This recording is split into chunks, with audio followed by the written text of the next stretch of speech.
Hi, friends. Thanks for joining us. Please do us a huge favor and smash that subscribe button below. It helps the channel grow. Benny, where can they find us on social media? Yeah, you can find us, Ray Benny Sports. We're on Twitter, Facebook, Instagram, TikTok. Also, check us out on Reddit and Discord, and leave us a rating on your favorite podcast provider. We got CFL Talk, CFL Playoff Talk, Winnipeg Jets Talk, of course, brought to you by Fahrenheit Airbrushing, some NHL talk. But let's start off with the Winnipeg Blue Bombers and the West Final. This is a matchup we've been looking forward to, 1 versus 2 for the West. What are some of these key matchups that you're looking forward to watching? Yeah, like it always starts. It's always the O lines versus the D lines, right? And Bombers D or O line has been very good. Besides that one game against the first game against BC, where they gave up 7 sacks, they've only given up 33 total the whole season. So it just goes to show how good BC was in that game. So yeah, that Bomber offense or offensive line is going to have to be good. And same on the other side. The BC O line as well is going to have to stop Jeffcoat and Jefferson. Hasn't been as good as that Bomber O line. But they're going to have to get after Vernon Adams. And again, starts in the trenches for me. Absolutely. Absolutely. BC is in the bottom half of the league in regards to giving up sacks. Bombers are top 3 in the league for getting sacks. So this can be a huge game, I think, for Winnipeg, especially if we can get the crowd going. They will be going, but if you can get them going early and getting those calls messed up and the inability to hear things around you, I think that the Bombers D line could cause havoc all day long. Yeah, that's.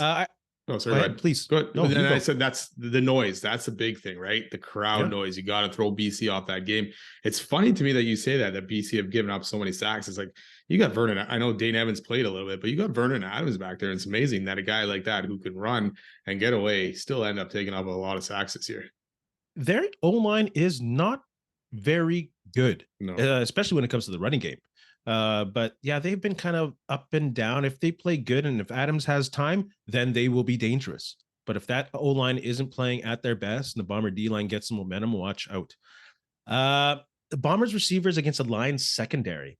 That Lions secondary with TJ Lee and Gary Peters, both CFL All-Stars at corner and D-back respectively. Ooh, especially if Dembski's not at 100%.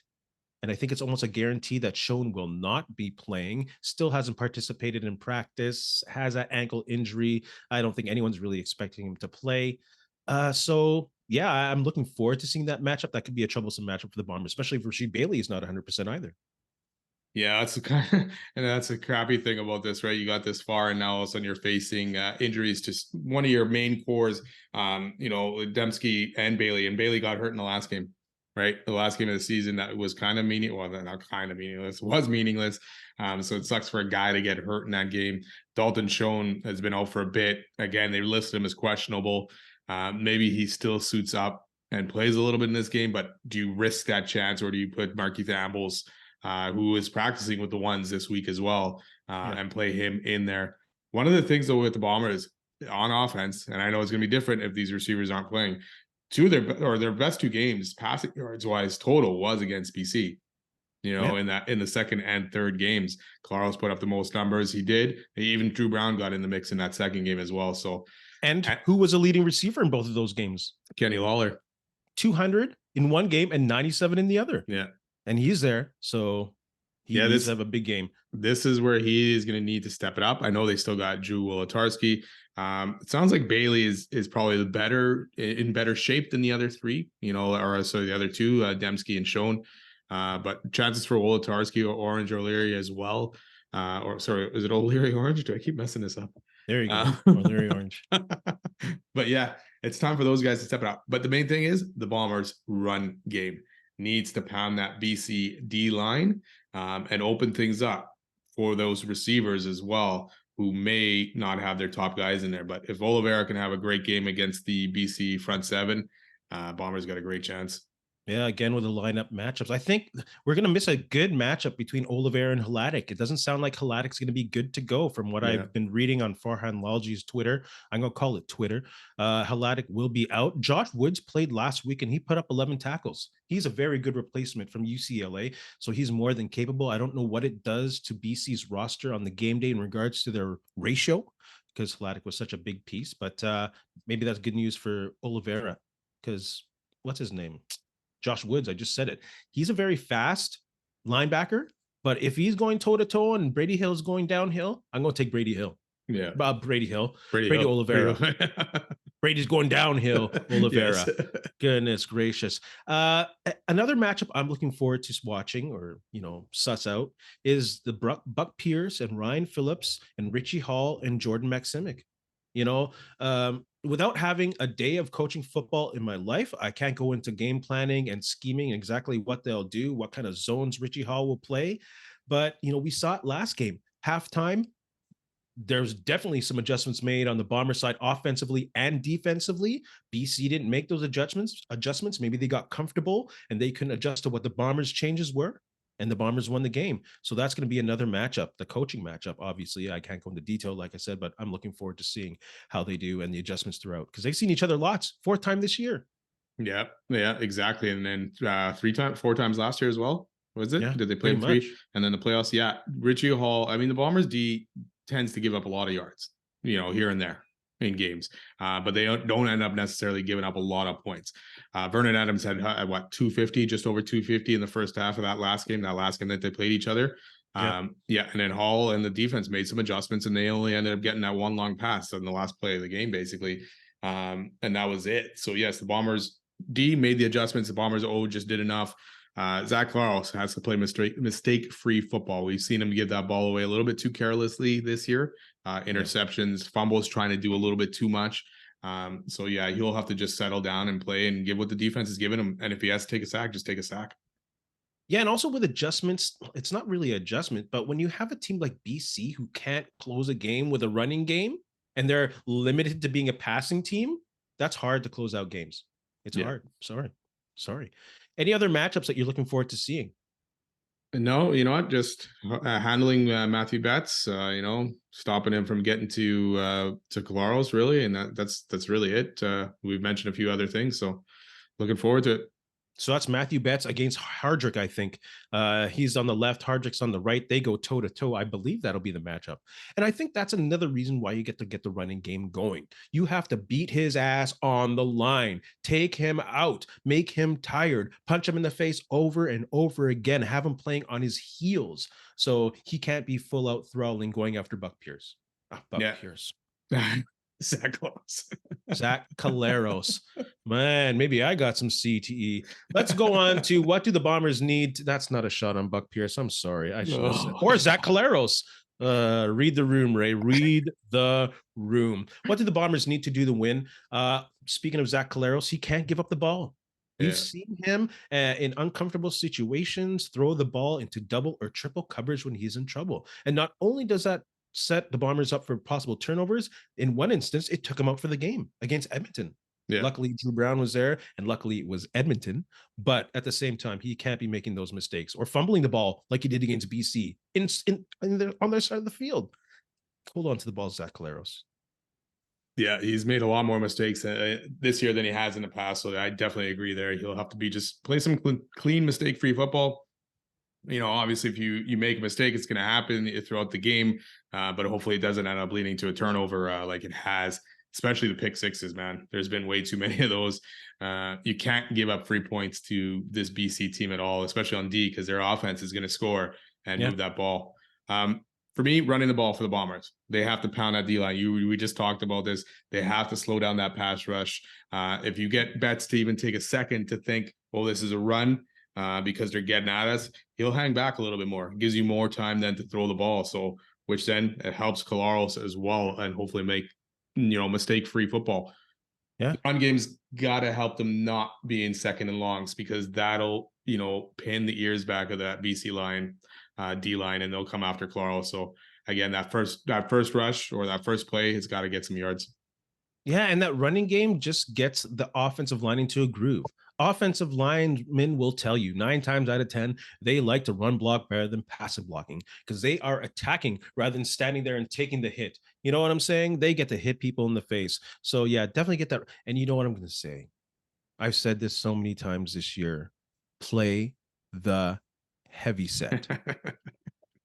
That is so dominant with Winnipeg. They already have a great O-line, the best O-line in the league, probably. Like, not as a Bomber fan. I'm Toronto's gonna is pretty be. good. They're pretty good too. They're pretty good too. But it's just go lean on your offensive line. Let Brady Oliveira follow 6 linemen, and spread the ball in the passing game. Take away BC's aggressiveness, especially in the secondary. I think they gave it to 9 receivers last time. And like you said, Wolotarski was involved. Janarian Grant was involved. So spread the ball around, get as many receivers as possible, including Oliveira. Yeah. Yeah, exactly. I like how you said too about the O-line and getting involved in the game, because it's always fun to watch Jamarcus Hardrick when he's in the game. He's headbutting people, he's slapping people, he's just pumped after big runs, right? And you're just watching him. The guy's loving the game and he's right into it. So yeah, it's exciting to see. I love watching him after play sometimes. I'm like, how did he not just concuss that his own player there half the time? He got hard. It's great. What else do the Bombers still got to do to get a win here? Again, disrupt Vernon Adams. Do not let him have time to survey and find his receivers, and keep him in that pocket. Because if he gets out and gets around, he just showed it. He almost ran for 60 yards against Calgary. He's dangerous with his legs, and they don't have a run game. So this is an extension of that run game. If he's running for 60 yards, hey, there's a bit of a run game. And the Bombers have struggled against running quarterbacks. We saw it with Trey Ford, Dustin Crum kind of thing. Fajardo even, he escaped how many times at the clutches. So yeah, they got to keep him in the pocket. Don't let him run. Don't let him find that space. Yeah, and all the glory usually goes to the Jeffs on the line. And they've earned it. Willie Jefferson and Jackson Jeffcoat have probably become the most dominant pair of defensive ends I've seen in the last 10, 15 years. Yeah. I know people are going to say bias again, but it's true. Name me a defensive end pairing better than them in the last decade or so. I'll wait. But you're right. The defensive line has to be on it. And also Ricky Walker, Jake Thomas, and Cam Lawson have to hold the middle of the line. They don't have to get the numbers. They don't have to get the sacks. But as long as the middle is clogged up and it doesn't give Vernon Adams that avenue to go down, and it doesn't enable BC's offensive line to target the Jeffs, then I think they'll be in good shape. Yeah, and Adam Bighill will have to be, I don't know if he's going to end up spying Vernon Adams a little bit here and there. They just got to leave him clear areas to get through if Vernon Adams decides to run. Because if Vernon Adams decides to run and Bighill can't get to him because there's too much blocking or not enough holes going on there from that D-line, he's going to get away and have a big gain, because usually there's no one else around after that. Yeah, I think I might actually put, what's his name? Malik Clemens? I might have him spying. Or Kyrie Wilson. Yes, even better. Thank you for spying. And I keep Adam Bighill available to move around the field, kind of like a Troy Polamalu kind of guy. Not to, bring the NFL into play, but I'm a Steeler fan. What up? Any other thing else that the Bombers have to do? No, just mistake-free football, man. I mean, don't give up too much to this BC offense. Don't give them opportunities with short field to score touchdowns. Yeah, it's short fields. Exactly. They can't allow BC to flip that field. And they have to score points. I know that's elementary, but since they held Calgary to 9 points on August the 6th, they've at least allowed 26 points a game. They've gone 5-4, and they've allowed over 400 points. The only team over 500 to allow more than 400 points. So they can be scored upon. So they got to take advantage of the time. They can't fumble it in their zone like Galeros did. They got to score. That's the thing. In that game, the Bombers were moving up and down the field. They were good. They just settled for field goals, and then after they were turning it over. So they can move the ball. They know they can move the ball on this BCD. They know they can score on this BCD. They've done it. They just have to do it without shooting themselves in the foot. Absolutely. Absolutely. This might hurt, but how can BC steal a win from the Bombers? You can go first. They got to stop that run game. They have to stop Oliveira. And the whole run game, basically, not just Oliveira, but they have to try to get the Bombers to kind of be one-dimensional and kind of even the field, that they both don't have a run game going on in this game. If they can do that, they have an opportunity. Taking an early lead, getting this crowd maybe a little bit out of it will help as well, because if this crowd is buzzing for 60 minutes, it's going to be a tough time for BC, especially if Winnipeg scores quick or does, causes a turnover or anything like that. That stadium is going to go nuts. So those two things for me are the biggest things. Stop the run game, take the crowd out. Yeah, I agree with you. If they get an early lead, the Bombers might be in trouble, like we saw at that 30-6 game.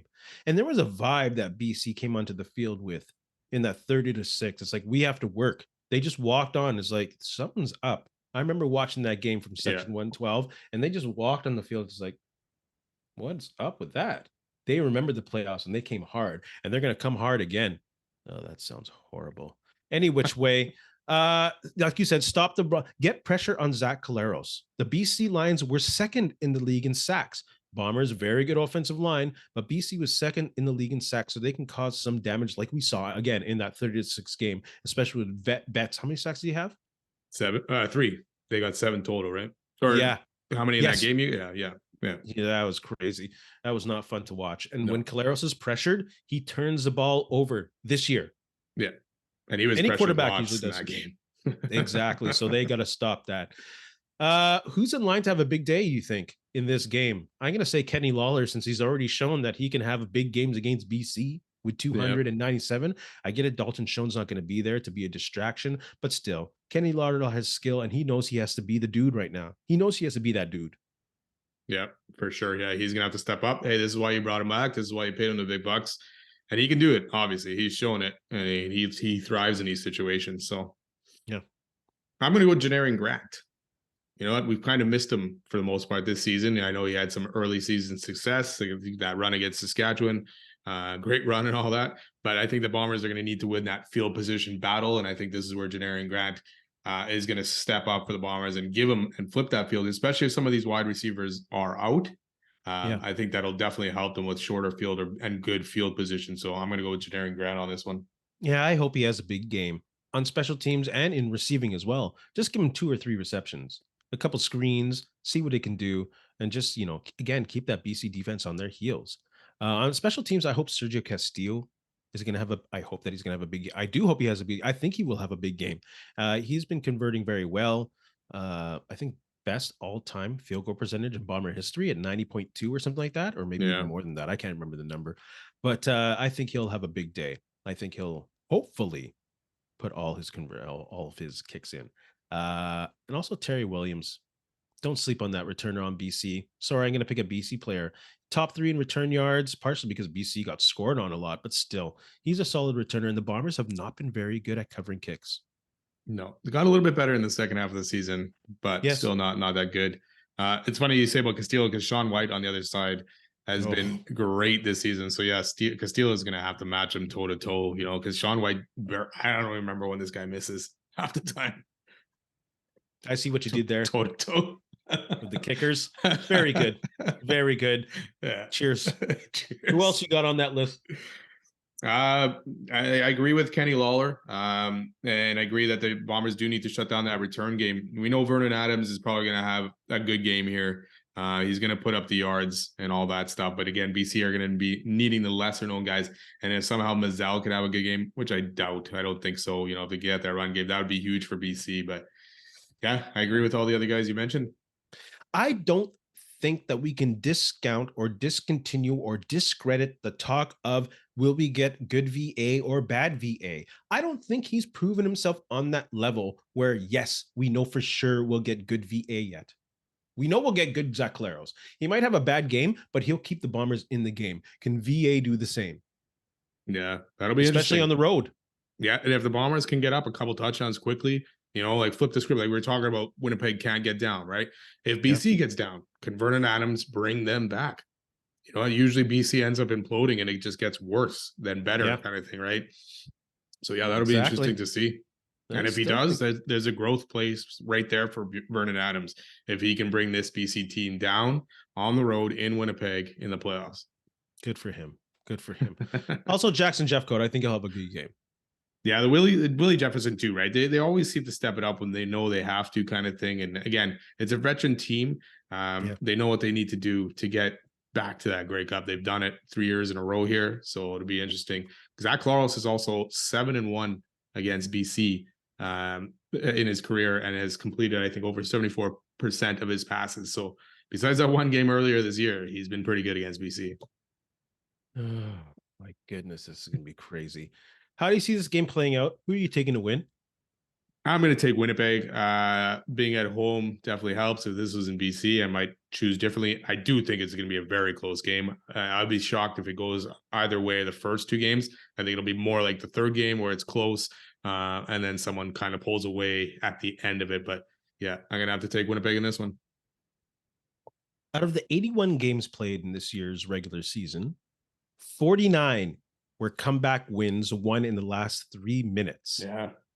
More than half. That's amazing football, by the way. Yeah. And we saw that kind of in action when the Bombers tied it up in the last 3 minutes, and the game was almost won in the last play of the game, and they went to overtime. This game will not be that situation. I think the Bombers will kick BC's ass up and down the field all day long. You know, to me, a 2-score win is usually a big deficit by 10 at least. I think the Bombers will win at least by 2 touchdowns in this one. I don't see this one being close at all. I think the crowd will be too much. I think the experience will be too much. I think the coaching at this time of year will be too much. And I'm going to take the Bombers on this one. Yeah, I'm going to be a homer. I don't care what y'all say, but that's my position. Well, you know what? I hope you're right. Me too. Let's move on to the East Final. Toronto, probably breaking 25,000. Probably Right good weather. You know, there's some idiots out there trying to downplay. Oh, it's from a population of 2 million or 6 million from the GT. Man, shut up. Stop being hateful trolls. It's great to get over 25,000 in Toronto. It means growth. And I hope MLSE takes advantage of that. But what are your key matchups going into this East Final? Totally agree with that. Let's celebrate the fact that they're possibly getting over 25,000, man. This is great for the league. We need them to get better attendance, and that just helps the league and helps it grow. So celebrate it. Absolutely. Key matchups. This game comes down to Montreal's D, and if they can stop that Toronto offense, you know, and especially that D line. When we talked about O lines, Toronto's O line has only given up, what was it? What do I have it, like 13 sacks only or something? 17, 18? So, yeah, I mean, okay. Less than 20. Yeah, like that's crazy to me. That is, and especially that Chad Kelly didn't play all these games, right? They were in and out guys late in the season, so you think that number would have rose up, but this is where Sean Lemon, Daryl Sankey, they have to get after Chad Kelly and bring him down and beat that O line. But that O line's tough. So we'll see if that Montreal D can keep this game close. Maybe the Montreal offense could do enough, and Fajardo could do enough, who has to play mistake-free football. Yeah. Otherwise, Toronto will just make them pay. But this will be a tough one for Montreal. If their D plays well, they'll have a chance. Yeah, you talk about that D-line, O-line matchup. If Mustafa Johnson on Montreal, I love his name, but I love his motor too. He's like a 290-pound defensive lineman who can easily flank on the end and rush over there or do whatever. What do you call it when the defense linemen, when they stunt around each other? He's one of those D linemen who's very athletic at almost 300 pounds. If he has a big game, I think Montreal has a chance as well. But man, Toronto, they have what's his name? Sikaro at center, Hunter at guard, and Allen at tackle as CFL All-Stars. And they are dominant. Yeah. They are dominant. So that's a matchup I'm looking for. Obviously, the Montreal secondary specifically against those Toronto Argo receivers. We don't see a lot of receivers with high yardage on Toronto, but they are number 1 and 2 in regards to receiving yard average with Daniels and Coxie, not 19.4 and 20.2. That's what they average per reception. So they're going to challenge Montreal deep. So if Montreal doesn't get good pressure on Toronto, it could be a long day of big plays for Toronto. Yeah, and Montreal actually second least in the CFL, giving up yards, 240, just under 240. So yeah, one of these has to give. Montreal's passing D has been good. Their safety has been very good. I can't think of, I didn't write down his name now. What's his name? You know his name? Marc-Antoine Duquoy. There you go. Yeah, he's been very good. And if he's taken his opportunities, he did it against the Bombers for touchdowns. The only thing where Montreal suffers, though, is their run game or their run defense, where they've given up 109 yards on the ground. And now you got AJ Ouellette, who's nice and fresh, hasn't played much lately. You got Andrew Harris coming back. So that's where Toronto may focus on beating Montreal. Hey, you don't need to throw the ball if you can run all over this team. So, and that's where Sean Lemon, Daryl Sankey are going to have to step up and lead this Montreal D. But yeah, look out for that run game for Toronto. Yeah, you talk about run game, but Montreal got to get their run game going too. Like Stanback he put up 150 combined yards last week and he was a force. Of course, that was against Hamilton. totally different team with Toronto. But if you can get those linebackers thinking about stand back coming out of the backfield, either passing or running, that really opens up your passing game, especially Yeah. with Austin. And we know they have an effective passing game. Like Fajardo has been pretty decent passing the ball. So if Montreal can get that running game going, at least as a decent threat, that could open stuff up and keep them in the game. But oh, that's gonna be hard. Fajardo has to have a perfect game. You have to, because we've seen Fajardo get sacked tons this year, and Toronto had 68 sacks this season on defense. So that Ugh. Montreal O-line is going to be under pressure, which then ends up leading to Fajardo making mistakes and all that. So yeah, they need that run game. Stand back's got to be good. Open up some holes from that O-line and keep, like we said, same thing with the Winnipeg, and BC, right? Get that run game going. It kind of keeps those pass rushers back a bit. That's what Montreal's going to have to end up doing here to keep Fajardo upright, because we've seen him under pressure. He just throws interceptions, fumbles it, whatever. He looks terrible. And, Toronto's D may embarrass him. Yeah, and it's not just that impending pressure in him hearing footsteps. It's actual pressure getting to him. When they lost to Toronto 23-20, that interception in the last few bits of the game, he got hit as he was throwing the ball, and he had no chance to set his feet. And he had a receiver down the field going to the corner.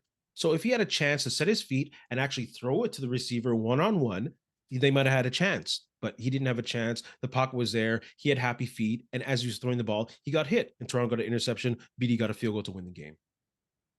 Yeah, Montreal have been close in 2 out of the 3 games. They were close. They had that back and forth first one with Toronto, and then the last one was close too. The middle one was a blowout. So they've been in the games. So there is an opportunity there. But I still think Toronto is still light years ahead of Montreal. Maybe not light years, but still better. Montreal's defense or special teams got to score some points. Yes. Yeah. Got to get them 7. If that happens, they're in the game. Yeah. They're in the game. I mean, exactly. If the D plays well, it's going to be an interesting game. How do you see it playing out then? I still think, the Argos end up winning this game. Obviously it'd be a very big upset if Montreal ends up winning this game. We've talked about it. If Montreal's D can keep them in the game, they got a chance. Maybe special teams gives them an opportunity as well, but I still think Toronto is just too good. This could be like, if this happens, this could be like the biggest playoff upset in CFL history. Yeah. Like maybe 89. Saskatchewan beat Edmonton was 16-2. Yeah. And Saskatchewan, and they won the Grey Cup that year. Oy. Calgary beating the Bombers. I didn't bring it up. You did. But yeah, I think Toronto will win this game. I will be cheering for the Alouettes, not just because if it happens to be Winnipeg Alouettes, that'll be more fun to watch, I think, less stressful, but just because the underdog is fun to root for. But they have to almost have a perfect game, and I don't think that'll happen. So I'll take the Argos. Yeah, at the end of the day, as much as Montreal would be an easier opponent if the Bombers ended up making there as well, I still want to see that Bomber Winnipeg rematch, hopefully, or sorry, Bomber Argo rematch, because I think that'd be a very good game. Let's move on. Bomber fans, put your thoughts below, and Toronto fans, and Argo fans, and BC fans, and whoever else fans, if you want to chat, put your comments below. Let's move on to some CFL talk quickly. Chris Edwards suspended 3 games. Enough? Yeah, it's enough. Now it's time for the Ticats to do something. That's what I think. Yeah, it is. I mean, yeah, in the grand scheme of things, the suspension's good, 3 games, but yeah, he needs to go. He's had already too many issues here. Earlier already this year with the fake handshake, and slamming Hardy that was in this game. The friendly handshake with Austin Mack, that ended up being the fake friendly handshake, and all that. Then, a few years ago, while with the Argos getting into an altercation with fans, I think it's really time for him to take the Garrett Marino way and get out of this league, and the league or the teams have to do something and toss him. There's no need for this, not at all. And the guy continues to do it, so why keep him around? Yeah, especially in Hamilton, they need a clear culture shift in Hamilton. If it's not Steinhauer leaving, it's this guy leaving for sure, because that's ridiculous. Yeah, exactly. CFL All-Stars, any misses? The one I have is Hollins over Mack. Austin Mack had a great year in Montreal, but Alex Hollins was crazy. He had more yards, more receptions, more TDs. And yes, I think there's a minimum, east-west that you have to do in the CFL. I can't be too sure. I probably should have looked at into that before I talk. But I think Alex Holland should have made it over Austin Mack. Other than that, not bad. Evan Holm probably should have made it, but that's, again, people call me a homer, so I'll shut up. Yeah, Austin Mack had a pretty good season there, so I'm not totally bummed on that one. Yeah, looking through here again, yeah, like you say, Evan Holm could have made it as well, but I mean, two BC DBs ended up making it, right? So yeah, nothing too surprising or too shocking on this list for me. It's all good. It's all good. Let's move on to some Winnipeg Jets talk brought to you by Fahrenheit Airbrushing. Stand out on the ice, pavement, or the field with a custom airbrushed helmet or goalie mask. A local Manitoba business with affordable solutions for any project. Check out Fahrenheit Airbrushing on Facebook or call them at 204-891-7431. Tell them Ray and Benny sent you.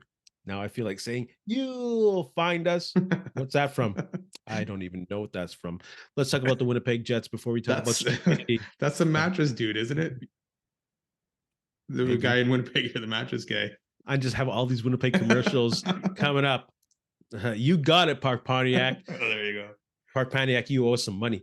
Vilardi was seen skating today. What's your far too early predictions to speculate? Thoughts on how this is too long. I should have worded this different. Vilardi's back. What do you think the Jets lineups will look like when he comes back? See? I'm going to assume they're going to keep this top line together. Connor, Scheifele, Alouettes, because it's been very good and dominant at times. So I see Vilardi probably slipping into that second line center and seeing how that goes between Perfetti and Ehlers. Third line stays the same. Nemestikov goes back down to line 4 with Kupari. And I'm assuming probably Barron and Gustafson's probably the odd man out. Maybe you flip some guys there, here and there, who's not having a good game. But yeah, to me, Nemestikov on that second line, not as offensive as the other two guys. So you got to get another guy in there. And IFLs fit in for the first line. So Vilardi to second line center for me.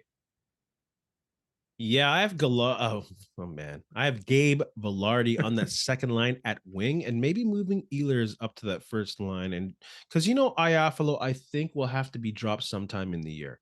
I think he'll be on that fourth line eventually when Vilardi's full 100% good to go. Because I think that line was pretty good in the first, month that they were together. So I think they'd want to put that together, but I don't know if you want to put that right away because Iafalo is playing so well. So I don't even know if I want to put Ehlers on. So I don't know what I do with Ehlers. Now I'm screwed. I can't put Perfetti on the fourth line. Like, what am I going to do? I don't even know what I'm talking about. So because that line 3 can't change. No. Right? Line 1 can't change either to me right now, especially after the last couple games. Maybe when they get back into a little bit of a slump or something like that again. But yeah, it would be hard to break that line up. Line 1 to me and line 3 stay the same no matter what. Oof. Right now. Anyways. I think come a month or so, it should be Iafalo, Barron, and Kupari on the fourth line. I think that's how it'll shake out. And where are you putting Nemestikov back up on line 2? Why not? I don't know. I feel like you need more of an offensive center there than Nemestikov at this point. That's why I would keep Iafalo up there. The way the guy's been scoring, he's got to stay right for me in that top 6 right now.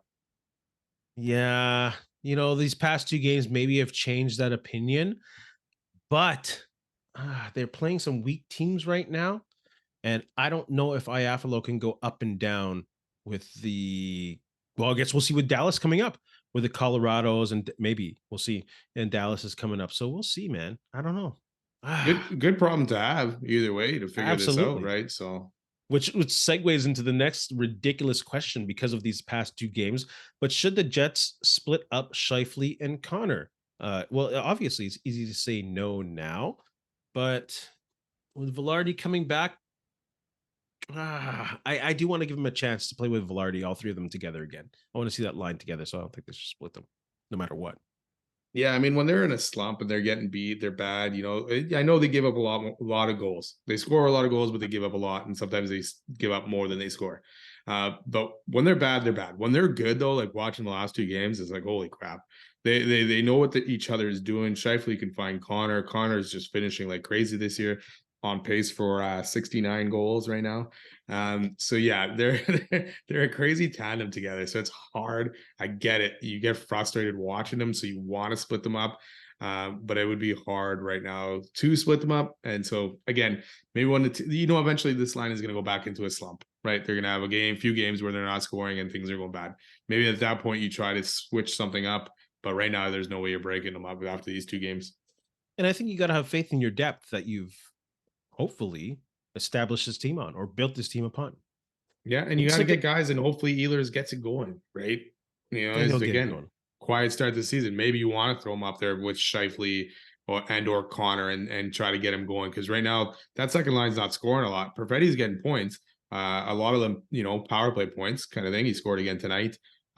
So yeah, but that second line's not really contributing on the score sheet, together. So yeah, you got to figure out a way to get those guys going, and maybe Vilardi coming back does that. But yeah, it'll be interesting to see what happens later on in the season. Let's look at the Jets schedule. Jets Blues just happened. It was nice to see their power play in action. Yeah, 2 for 3. Yeah, help them get back on track. Yeah, I mean, it's looking good. Again, I scored again. Perfetti tonight on the power play as well. So 2 for 3 the other night. So it's starting to get back into track. I mean, it's still obviously close to the bottom of the ratings in the NHL, but good to see it moving. And they've been consistent on it for the last few games at least. And that coincides too with Scheifele and Connor starting to put up points and scoring goals again. Jets Preds happened tonight. What are your thoughts on that game? I was at the theater, so I don't even know. I haven't even had a chance to watch the highlights yet. Yeah, Hattie for Connor, an empty net goal for the hat trick. Perfetti with 1 as well. Dylan with 1. And Mason Appleton scoring the first one in the game. So again, power play scored again in this game. The penalty kill did a decent job, but again, they gave up 3 goals in this game. Brossoit, I think, only faced 24 shots.